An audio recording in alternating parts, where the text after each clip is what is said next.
नमस्कार, मैं हूं अंकुर और आप देख रहे हैं सत्यहिंदी.com। आइए एक नजर डालते हैं अब तक की सुर्खियों पर।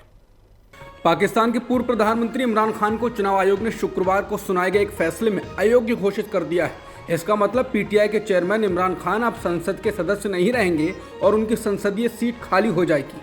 चुनाव आयोग ने कहा कि इमरान खान के खिलाफ कानूनी कार्रवाई होगी। आयोग के फैसले के बाद बड़ी संख्या में पीटीआई के कार्यकर्ता सड़क पर उतर आए हैं और उन्होंने जोरदार प्रदर्शन किया है। बता दें, पाकिस्तान में हुकूमत चला रहे गठबंधन पीडीएम के सांसदों की ओर से इमरान खान के खिलाफ चुनाव आयोग में शिकायत दी गई थी। इस शिकायत में सांसदों ने मांग की थी कि इमरान खान को अयोग्य घोषित कर दिया जाए, क्योंकि उन्होंने तोशाखाना से रियायती मूल्य पर खरीदे गए उपहारों की बिक्री से मिली आय के बारे में नहीं बताया था। इस मामले में पाकिस्तान के चुनाव आयोग ने सुनवाई की थी और उसके बाद ये फैसला सुनाया। बता दें, तोशाखाना नियमों के अनुसार जिन पर ये नियम लागू होते हैं उन्हें प्राप्त उपहार और अन्य ऐसी सामग्री की सूचना कैबिनेट डिवीजन को देनी होती है।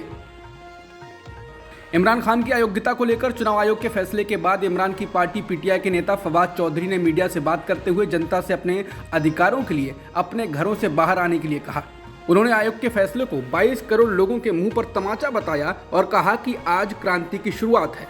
उन्होंने कहा कि इमरान खान को कोई भी अयोग्य नहीं ठहरा सकता, केवल जनता ही ऐसा कर सकती है। पीटीआई नेता ने आरोप लगाया कि आज का फैसला नवाज शरीफ द्वारा लिखा गया था और उनके नौकरों द्वारा उस पर साइन किए गए थे। लोग इस फैसले को अस्वीकार करते हैं। इमरान की पार्टी पीटीआई ने कहा ये फैसला कानून की बुनियाद पर नहीं बल्कि सियासत की बुनियाद पर हुआ है। उन्होंने कहा कि इमरान खान को हटाने का ख्वाब कभी पूरा नहीं होगा। पीटीआई के नेताओं ने कहा कि इस फैसले को हाईकोर्ट में चुनौती दी जाएगी। पाकिस्तान के पूर्व प्रधानमंत्री इमरान खान के खिलाफ तोशाखाना के दुरुपयोग के आरोपों के बीच प्रधानमंत्री शहबाज शरीफ ने एक और दावा कर दिया है। उन्होंने कहा कि इमरान खान ने सऊदी अरब के द्वारा उपहार में दी गई कलाई घड़ी समेत विदेशी राज्यों से मिले उपहारों को दुबई में जाकर बेचा। वहीं पूर्व सूचना मंत्री फवाद चौधरी ने भी प्रधानमंत्री का दावे का समर्थन कर दिया। उन्होंने कहा कि अपनी संपत्ति बेचना कोई अपराध नहीं। वहीं पाकिस्तान मुस्लिम लीग नवाज के नेतृत्व वाली सरकार की प्रवक्ता मरियम औरंगजेब और पार्टी नेता एहसान इकबाल ने दावा किया कि खान ने न केवल कलाई घड़ी बल्कि हार, अंगूठी और बाकी सोने के सामान के अलावा जीप जैसी चीजें भी बेची। सीबीआई को लेकर एकनाथ शिंदे ने उद्धव ठाकरे सरकार के फैसले को पलट दिया है। अब सीबीआई को महाराष्ट्र में किसी मामले की जांच करने के लिए राज्य सरकार की अनुमति नहीं लेनी होगी। शिंदे सरकार ने सीबीआई को दी जाने वाली आम सहमति फिर से बहाल कर दी है। समाचार एजेंसी पीटीआई ने मुख्यमंत्री कार्यालय के अधिकारियों के हवाले से यह जानकारी दी है। बता दें, Delhi special police establishment act के तहत किसी राज्य में सीबीआई तभी जांच कर सकती है जब उसे उस राज्य की सहमति मिली हो। उद्धव ठाकरे के नेतृत्व वाली महाविकास आघाड़ी सरकार ने ठीक 2 साल पहले सीबीआई को महाराष्ट्र में मामलों की जांच करने की पूर्व सहमति यानी पहले से दी गई सहमति को वापस ले लिया था। सीबीआई को उसके बाद किसी भी केस की जांच यहां करने से पहले राज्य सरकार की अनुमति लेनी पड़ रही थी। बता दें, बंगाल ने भी ऐसा ही किया था। चुनावी रणनीतिकार प्रशांत किशोर के बयान को लेकर नीतीश कुमार ने कहा है कि प्रशांत किशोर पब्लिसिटी के लिए बोलते रहते हैं और उन्हें इसकी परवाह नहीं। बता दें, प्रशांत किशोर ने कहा था कि नीतीश कुमार महागठबंधन में भले ही आ गए हों लेकिन बीजेपी के साथ चैनल बंद नहीं किए हैं, वो अभी भी बीजेपी के संपर्क में हैं। इसको लेकर नीतीश कुमार से जब सवाल पूछा गया तो उन्होंने कहा कि जिसको मर्जी है वो बोलता रहता है, वो अपनी पब्लिसिटी के लिए बोलता है, बोलते रहें, मुझे कोई फर्क नहीं पड़ता है। छोटा है, हम एक ज़माने में उनको बहुत इज्जत देते थे लेकिन उन्होंने हमारे साथ बहुत दुर्व्यवहार किया है, करने दीजिए। हिमाचल प्रदेश में बीजेपी के लिए टिकट बंटवारा भगदड़ का कारण बन गया है। टिकट बंटवारे के बाद नाराज नेताओं ने इस्तीफा देना शुरू कर दिया है और कुछ ने चुनाव में निर्दलीय उतरने का ऐलान कर दिया है। बताते हैं, हिमाचल प्रदेश विधानसभा चुनाव के लिए भारतीय जनता पार्टी ने गुरुवार को अपनी दूसरी 6 उम्मीदवारों की लिस्ट जारी कर दी। इस लिस्ट में धर्मशाला से मौजूदा विधायक विशाल नेहरिया को टिकट नहीं दी जाने की वजह से नाराज होकर 150 से अधिक पार्टी समर्थक और कार्यकर्ताओं ने इस्तीफा दे दिया। बीजेपी ने इस बार धर्मशाला विधानसभा सीट से मौजूदा विधायक विशाल नेहरिया की जगह राकेश चौधरी को खड़ा किया था, जिसके बाद पार्टी समर्थकों ने बुधवार को धर्मशाला से अपना उम्मीदवार बदलने का विरोध किया। इसके अलावा कांगड़ा ज्वाली से टिकट न मिलने पर अर्जुन ठाकुर बागी हो गए। नड्डा के गृह क्षेत्र बिलासपुर से बीजेपी नेता की टिकट काटकर त्रिलोक जम्वाल को देने से विधायक सुभाष शर्मा बगावत पर उतर आए। मंत्री महेंद्र सिंह की जगह उनके बेटे रजत ठाकुर को टिकट मिली तो बेटी वंदना गुलेरिया ने अपने इस्तीफे सहित भाजपा धर्मपुर मंडल के कार्यकर्ताओं का एक साथ इस्तीफा दे दिया। इसी तरह नालागढ़ व चंबा से टिकट बदलने पर बीजेपी में घमासान मचा हुआ है। इसके अलावा शिमला में शहरी विकास मंत्री सुरेश भारद्वाज का शिमला शहरी से टिकट बदल दिया गया। उन्हें कसमपुटी विधानसभा चुनाव लड़ने भेजा गया। बीजेपी शिमला मंडल के कार्यकर्ता बड़ी संख्या में कैबिनेट मंत्री सुरेश भारद्वाज के घर पर जुटकर सीट बदलने का विरोध कर रहे हैं। प्रधानमंत्री नरेंद्र मोदी आज उत्तराखंड के केदारनाथ धाम पहुंचे हैं और यहां मंदिर में पूजा अर्चना की है। इस दौरान पीएम मोदी ने पारंपरिक पहाड़ी परिधान पहने।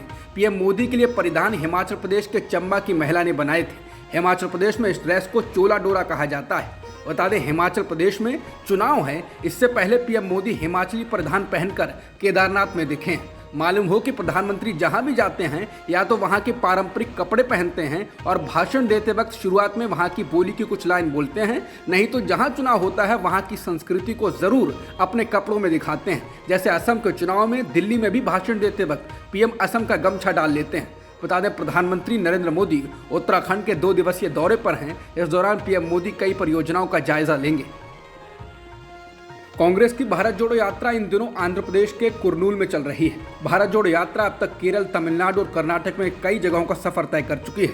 कांग्रेस ने कहा है कि यात्रा में शामिल लोगों का उत्साह अद्भुत है और सभी राज्यों के लोग जोरदार समर्थन कर रहे हैं। बता दें, राहुल गांधी इस यात्रा के जरिए आम लोगों की बातों को सुन रहे हैं और उनको भारत में फैल रही सांप्रदायिकता को लेकर भी सचेत कर रहे हैं। इस दौरान वो लोगों के मुद्दों पर भी बात कर रहे हैं।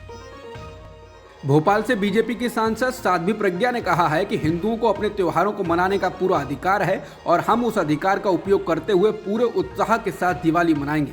उन्होंने देश भर के लोगों से कहा कि वो सभी उत्साह से दिवाली मनाएं और खूब पटाखे फोड़ें, लेकिन अपने पर्यावरण को बचाने के लिए अधिक से अधिक पौधे भी लगाएं जो वृक्ष बनकर ऑक्सीजन देंगे। उन्होंने कहा कि बाकी धर्मों के त्योहारों पर कोई टीका टिप्पणी नहीं करता, लेकिन हिंदुओं के त्योहारों जैसे दिवाली पर, नवरात्रि पर, सावन मास पर कुछ लोग कटाक्ष करना शुरू कर देते हैं।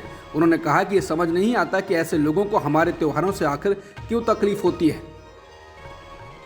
अरुणाचल प्रदेश में बड़ा हादसा हुआ है। तूतिंग मुख्यालय के पास आर्मी का हेलीकॉप्टर क्रैश हो गया है।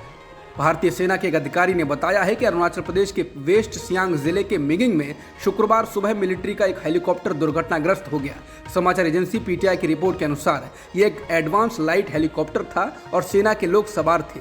ये नियमित ड्यूटी पर था। सेना के अधिकारी ने बताया कि घटना सुबह 10:43 पर हुई। तलाशी अभियान चलाया जा रहा है। गुवाहाटी में मौजूद डिफेंस पीआरओ ने बताया है कि जिस जगह घटना हुई है वहां सड़क मौजूद नहीं है। गाजियाबाद पुलिस ने कुछ दिनों पहले हुए गैंगरेप के मामले को पूरी तरह झूठ करार दिया है। पुलिस को 18 अक्टूबर को इस बात की सूचना मिली थी कि गाजियाबाद के आश्रम रोड पर एक महिला सड़क पर पड़ी है। सूचना पर पुलिस उसे अस्पताल ले गई और शिकायत दर्ज की थी। इस मामले में 5 लोगों दीनू, शाहरुख, जावेद, धोला और औरंगजेब के खिलाफ एफआईआर दर्ज कराई गई थी। लेकिन गाजियाबाद पुलिस ने प्रेस कॉन्फ्रेंस कर बताया है कि पड़ताल के बाद यह पता चला है कि इस मामले में जमीन का विवाद है। पुलिस ने साफ कहा है कि इस मामले में 5 लोगों को फंसाने के लिए झूठी कहानी रची गई। पुलिस ने कहा कि उस कार को भी जब्त कर लिया गया है जिसमें कथित तौर पर पीड़िता अपने दोस्तों के साथ गई थी और 2 दिन तक उनके साथ रही। पुलिस ने बताया कि आजाद नाम के एक शख्स ने गैंगरेप की खबर को प्रचारित करने के लिए कई लोगों से संपर्क किया और इसके लिए कुछ लोगों को पेटीएम से पैसे भी दिए। बता दें, लड़की ने शिकायत में कहा था कि जब वो गाजियाबाद में एक जन्मदिन पार्टी से लौटकर दिल्ली जाने के लिए बस का इंतजार कर रही थी, तब वहां 5 लोग आए और उसे खींचकर कार में ले गए। अपने कब्जे में 2 दिनों तक रखा और उसके साथ गैंगरेप किया। दिल्ली महिला आयोग के अध्यक्ष स्वाति मालीवाल ने भी इस मामले में ट्वीट किया था और कहा था कि उनको इस मामले से निर्भया केस की याद आ गई। उन्होंने प्राइवेट पार्ट में रॉड डालने की बात वही कही थी। एसएसपी गाजियाबाद मुनिराज गोबू ने बताया है कि आजाद ने अपने मित्र गौरव निवासी गौतम बुद्ध नगर और अफजाल निवासी गाजियाबाद के माध्यम से जमीन के विवाद का हल निकालने के लिए एक षड्यंत्र रचा और इस मामले में अभियुक्त बनाए गए लोगों के खिलाफ बलात्कार का आरोप लगा दिया। पूर्व गृह मंत्री और कांग्रेस पार्टी के वरिष्ठ नेता शिवराज पाटिल अपने जिहाद को लेकर दिए गए बयान के बाद विवादों में घिर गए हैं, जिसके बाद उन्होंने अपने बयान पर सफाई दी है। बता दें, उन्होंने कहा था कि गीता में भी श्री कृष्ण ने अर्जुन को जिहाद का संदेश दिया था। हालांकि अपने इस बयान से वो पलट गए हैं। शिवराज पाटिल ने कहा कि जब उन्होंने ये बात बोली कि कृष्ण ने अर्जुन को जिहाद का पाठ पढ़ाया तो उनका क्या मतलब था। उन्होंने कहा कि क्या आप कृष्ण के सबक को अर्जुन के लिए जिहाद कहेंगे?